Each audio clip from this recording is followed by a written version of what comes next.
Mga igsoon, mayong buntag. Diyo tayo nako nga komentaryo mahitungod sa ni Kuyanap o ni Kanap nga mga video ni Father Flavie na ay mga post nga mingon siya nga ang pagbaligya og drugas is not just an issue of drug addiction.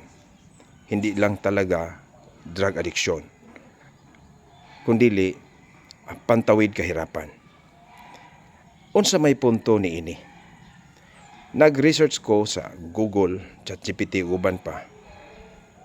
Wala gyud niingon nga kining pagsulti niya niuyon siya nga pwede rang mamaligya og drugs. Ang punto hinuon nga iyang giklaro nga ang pagpamaligyag drugas dili lang for the sake of drug addiction. Dili lang pagpakuyanap sa drugas kundi usa na di ay niini ang kahirapan. No? Mao nga sakto siya nga niingon nga dili lang ni problema sa drugas.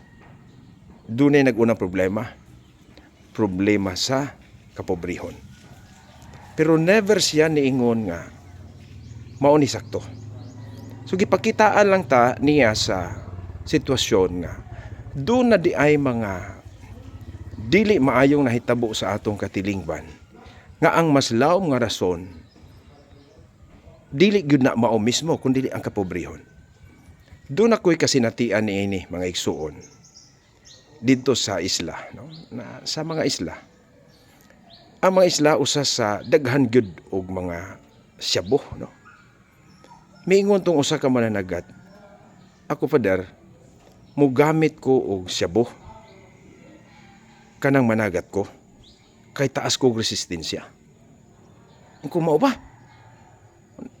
Unya, unsa may imong paggamit aning style sa kana ra pong managat ko Father. Di man ko anang gamit tagwa tay ko an kana ra. Diba diha ko nakasabot nga kuyawa sa diin ni no.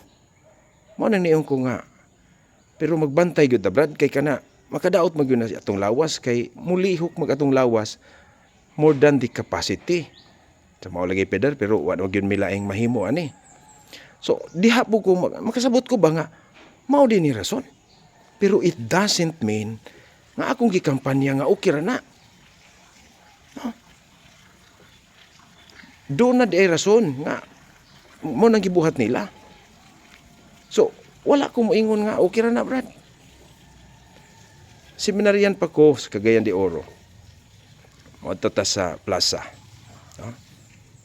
Kauban ako, mga kauban pong seminaryan. Doon ay muduol nimo, babae. Mga bugaw, kining bugaw, kanang model sila mga babae, mga prostitute. Di bang among pangutanon? Nga naman nga, mao manigibuhat ninyo ma'am. Moingon sila, wala na milaing trabaho tungod sa kapobrehon. Ako, mao ba? So nakita na to nga, mao ni ang ilang rason. Mana mo ingon ta, daghan pa man siguro tagbabuhat ma'am. Kana makadaot na siya. So ingon ani ba nga sitwasyon nga atong ipakita, but it doesn't mean nga niuki ta sa prostitution. Pero atong nakita dire nga the problem is not just prostitution kanang unsa man na dili lang pag kaulag diha kundi poverty di ay sad, kapobrehon sa kwarta, kapobrehon sa moral panghuna-huna.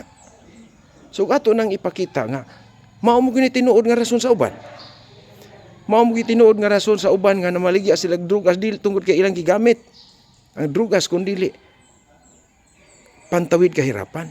Mao ni atong tan-awon nga dakong problema atong sulbaron. Ingana ang pagsabot mga igsuon. Mao na nga never ka makakita og credible source nga niuyon si Father Flavie nga mamaligya drugas. Gimisinterpret matod pa. Gimisrepresent or misinterpret ang iyang mensahe. Sakto man gyud siya nga ang drugas, ang gingon dito, hindi lang talaga usaping drug addiction. It's usaping poverty. Sakto siya. Mo na nga kanang uban diha nga nagbash na sabtan ninyo maisod, mag-research mo. Ako gi-research sa Google nako, dili ko kakakita nga niingon ang Google nga mao na iyang message. Pero kikat and paste man gud ni. Pero bisan pa sa giingon niya nga hindi lang talaga usaping pangdroga kundi usaping pangtawid kahirapan. Sakto man na.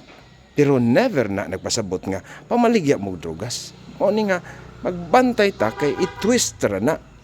Dapat critical mind ta. So labi na sa mga Katoliko, no? Doon naman tayo kaobispuhan, doon tayo may CBCP. Niingon bang CBCP nga maunay punto ni Father Flavi? So mo na nga unta makasabot ta, dili pud ta mo ditsog tuo o sige post o sa ka-vlogger. I-research kay naa man sad tay mga sources. O tan-awa ang tibuok niyang video kung niingon ba siya nga kay kanang pantawid kahirapan man ni okay ra ni. So iya lang gipakita nga do na pay mas naguna lawom pang problema kaysa pagpamaligya. And that is poverty. O kana mo'y atong sulbaron una. Apan wala magpasabot nga okay ra ang pagpamaligya og droga. Hinaut nga masabtan mga kaigsunan.